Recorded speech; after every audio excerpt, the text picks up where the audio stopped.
I thought my eyelashes were gone. My ears were upside down. My nose was swollen. And it took up every single minute. When I woke up to it. And I could hear, just go walk in the street. Just go, get it over with. Go walk out in traffic. And it scared me because I had never gotten to that point. And I shared this with no one. My name is Valerie Andrews. Hear my story. I grew up in Fort Wayne, Indiana with 5 other siblings. I was the third daughter, and life was very good. I grew up with both my parents being in the home and lots of cousins, grandparents up the road. So life was good. When I look back now, I can see signs of the OCD being there. I just wasn't aware. The first time that I physically remember or mentally remember even the OCD speaking to me in my head, it was in 1968, and busing desegregation had just really taken root, and I was chosen as one of the elite Negro children to go to an all-white school. And I remember thinking, everything has to be perfect. I have to answer everything perfect, I have to look perfect, I just have to be perfect. And all through the day, I had this fear that I was not going to be perfect, but everything went wonderful. The teacher was wonderful. They matched me up with, her name was Katie, I believe, blonde hair, blue eyes, pigtails, and we meshed real quick. And I thought I had made it through the day. And I'm standing in line, and the principal, who was this older white guy, about 6'2", blue eyes, he calls me to the front of the line. And in my little 10-year-old head, I'm thinking he's going to tell me, she was perfect. This is the type of student we want, all of those things. I get up to the front of the line, and he tells me in a loud voice, he looks at me and he says, don't come back wearing those. I had on some window pane stockings. And I remember that was the first time I heard my OCD tell me I wasn't perfect, that there was something wrong with me. And I remember feeling so disappointed in myself because I let all these people down because I wasn't perfect. And that was the very first time I remember mentally thinking something was wrong. But I had no idea that it was my OCD. I didn't learn that until later in life. So I was 10 when that happened, and to not receive a diagnosis until I was 54 is a very long time. And it was because I had no idea what was going on. I woke up one day, literally, and I thought my eyelashes were gone. My ears were upside down. My nose was swollen. I took to measuring the side of my face from here to here, and then from this end to this end. And if they weren't both equal, you could not tell me I wasn't dying. And I shared this with no one. And it went on for weeks with me thinking something's wrong.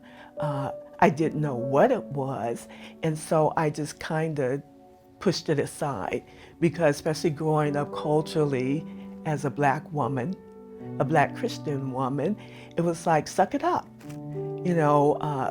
There's nothing wrong with you. It's all in your head. Who are you going to tell that you believe when you wake up every day that your eyes look different? And it took up every single minute. When I woke up to it. When I went to bed, I started having very bad nightmares, dynamic kind of nightmares, very graphic. It got so bad that I started checking my body. And if I had, I don't know if you can see that little tiny mole, one day I got fixated on that. and I knew I was dying. And so I had to go through all my pictures to see if I had it there prior before I could get some relief from the OCD.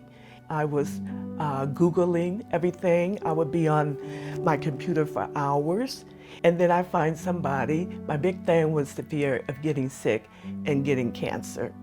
And so sure enough, I would find something on the computer that told me possibly that this was cancerous. And I would live like that for months and weeks and not share it with people. And it was really destroying my life. I don't think I've ever shared this, but it got so bad. One day I was home by myself and I could hear, not physically hear, but in my mind I could hear, just go walk in the street, just go, get it over with, go walk out in traffic. And it scared me because I had never gotten to that point and I was alone. So I called a mental health crisis line and they talked me through it. And that was kind of the beginning for me of realizing that I couldn't live like this any longer. And so that's when I really, I think, started surrendering to therapy and realizing that I really, really needed help. But it wasn't easy because I know it took me 51 days, 51 straight days of going to the hospital, sitting in different parts of the hospital, and I just started building my way up. I went from there to, I had a fear of mammograms. So I went and sat in radiology for many, many days. And every time I would go, my therapist would encourage me to always go a little longer, even if it was 10 seconds. I was there every day in the winter, when it's raining, when I'm sick, when I'm tired, because I still had a life. And I don't know when it happened, but it happened. All of that hard work started to pay off, where instead of feeling that my anxiety was at a 10, I noticed that, it's at a 4. So I started noticing those little things. And it really, really gave me the courage to keep going. And finally, on that 51st day, I remember calling my therapist, and we decided that I had reached a point where I could just kind of do management care. It took me 54 years to get a diagnosis, but it only took me 51 days to get to a point where I felt that I could have a decent life, that I actually started living, that I actually was at a place where I could advocate, where after 51 days, I was able to enjoy walking again. I go on what I call praise walk because religion is very much a part of me as a Christian.